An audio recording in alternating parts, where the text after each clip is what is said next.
जय भीम दोस्तों। मित्रों, मैं अपने वीडियोज में जिन ऐतिहासिक किताबों से ये जानकारी लेता हूँ उन किताबों की लिंक आपको यहाँ पर मिलेगी।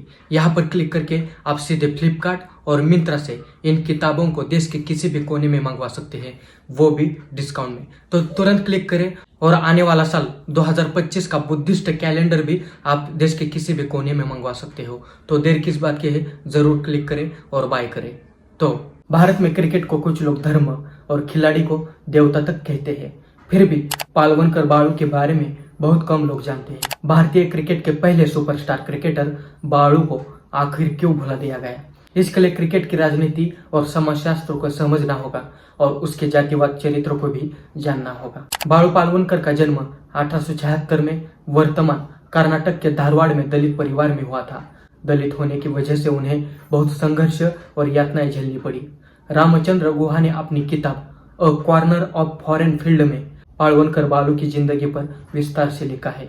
उस समय भारतीय क्रिकेट में धर्म जाति आधारित टीमें होती थी। पारसी, हिंदू, मुस्लिम और ब्रिटिश क्लब के बीच में मैच होते थे। शुरू में पालवनकर मजदूर के तौर पर पारसी क्लब के लिए क्रिकेट पिच तैयार करते थे। 1892 में वे पुणे चले गए, जहां यूरोपियन क्रिकेट क्लब के लिए प्रैक्टिस नेट लगाने से लेकर पिच साफ करने का काम करने लगे।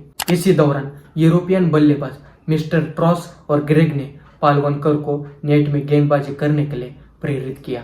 पालवनकर नेट में ग्रेग को बाएं हाथ से स्पिन बॉलिंग डाला करते थे।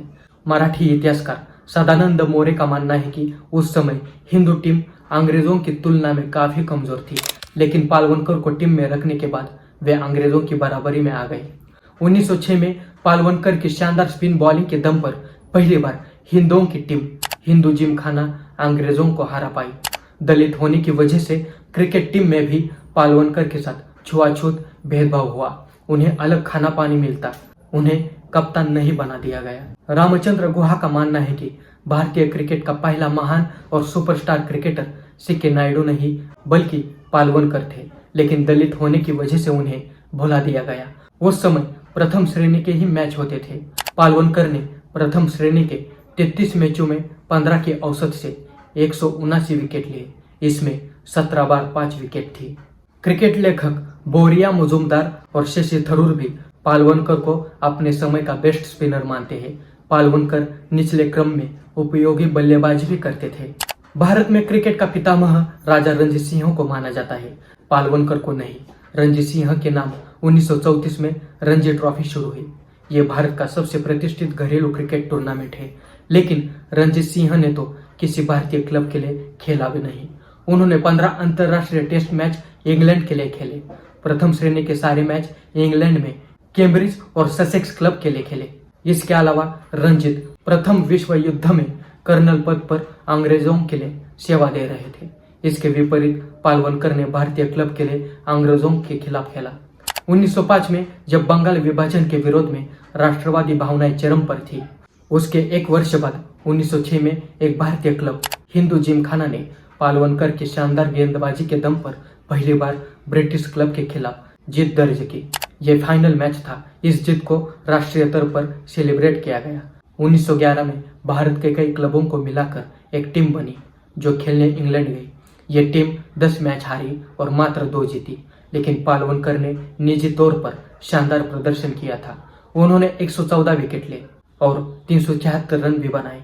उनके प्रदर्शन को पूरे भारत में सराहा गया। इस तरह अगर राष्ट्रवाद के भी नजरिए से देखें तो भारतीय क्रिकेट के पितामह पालवनकर है। पालवनकर बाळू 4 भाई थे और चारों ने क्रिकेट खेला। बाळू पालवनकर, विठ्ठल, गणपत और शिवराम ये 4 भाई थे। विठ्ठल बहुत शानदार बल्लेबाज थे। 1911 के इंग्लैंड दौरे पर उन्होंने शतक भी लगाया था।